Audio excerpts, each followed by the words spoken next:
आणि आपल्या गावातून फिरत होता. फिरता फिरता फिरता फिरता तो बाहेर पडला, असं वाडीकडून वर गेला तिकडं बायांच्या घराकडे. आणि मग तिथे एक त्याला नवीन कपडा दिसला, कपड्याचा तुकडा छान होता, सुंदर होता, रंगीत कपडा होता. आणि तो रस्त्यावर पडलेला होता, कोणातरी पडला असेल बाजारात येताना. मग त्या उंदराने काय केलं, तो कपडा उचलला. तिकडे गावाकडे विहीर आहे ना वरती, कपडे धुतात बाय आपल्या सगळ्या, त्या विहिरीजवळ गेला. तिथं कपडे धुतले काही लोक. तिथे एकाला म्हणाला तो की धोबी दादा माझा एवढा कपडा धुवून द्या ना. धोबीने आधी हो नाही करता करता मग त्याचं ऐकलं. ठीक आहे म्हणे, हां एवढं सोडा ना दे. त्याने तो कपडा धुवून दिला. धुवून दिल्याबरोबर उंदीर त्याचं गुणगान गात निघाला, धोबी दादा चांगला माझा कपडा धुतला, धोबी दादा चांगला माझा कपडा धुतला. आणि त्याचं नाव घेत तो निघाला, गावाकडे निघाला. गावाकडे येता येता वाटेत एका घरात शिरला. तिथं होतं मशीन होती कपडे शिवण्याची. मग तो नक्षच्या घर असेल तिथे शिरला.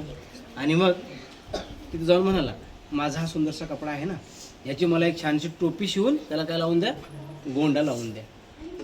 कपडे खूप होते त्याच्यामुळं शिंपी ज्या कपडे शिवत ते म्हणाले की आता वेळ नाही आमच्याकडे, नंतर ये. उंदीर बाहेर आला आणि जोरात ओरडायला लागला, शिंपी चांगला नाही, माझी टोपी शिवली नाही, शिंपी चांगला नाही, माझी टोपी शिवली नाही. अरे म्हटलं, नाव खराब करतो, बोलून घ्या. त्या उंदराला ते इकडे का बस, पालीकडे इकडे बोलवलं. उंदीर गेला. मग त्या उंदराने तो कपडा दिला. त्या शिंप्याने छानपैकी एक टोपी शिवली, त्याच्यावरती छान असा गोंडा रेशमीचा लावला.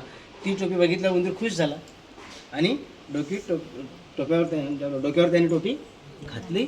गावात निघाला. जाता तर म्हणाला, शिंपी दादा चांगला माझी टोपी शिवली, शिंपी दादा चांगला माझी टोपी शिवली. आणि तिथं पुढे गेला. पुढे चालला होता, तिथे ढोलकीवाला बसला होता. बारक्या ढोलकी असतात ना, मी दिवाळीत आणि गणपती वाजवतो ना, ढोलकीवाल्याकडे गेला आणि त्याला म्हणाला, ढोलकीवाला मला एक छोटी ढोलकी दे ना. तो मला चल पळ, तुला कुशीला कशाला पाहिजे ढोलकी, त्यामुळे मला वाजवायला पाहिजे. तो बराच वेळ त्याला विनंती केल्यानंतर मग त्यांनी एक छोटीशी ढोलकी त्याला त्यांनी ती गळ्यात घातली आणि माऊलीच्या घराकडून निघाला.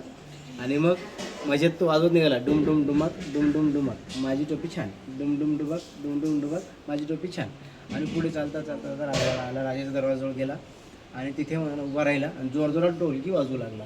आणि वाजून काय म्हणायचा, डुम डुम डुमाक माझी टोपी छान, राजाची टोपी घाण, डुम डुम डुमाक माझी टोपी छान, राजाची टोपी घाण. राजाने ऐकलं, अरे हा कोण बाहेर ओरडतोय म्हणे, माझी टोपी सुंदर आहे, माझी टोपी सुंदर आहे, राजाची टोपी खराब आहे, सुंदर नाही.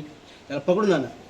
शिपाई धावत गेले आणि उंदराला त्यांनी पकडलं. त्याची ढोलकी काढली, टोपी घेतली आणि राजवाड्यात घेऊन गेल्यावर राजाने ती टोपी पाहिली आणि म्हणाला, अरे काय एवढीशी टोपी छान छान म्हणतो, सुंदर म्हणतो.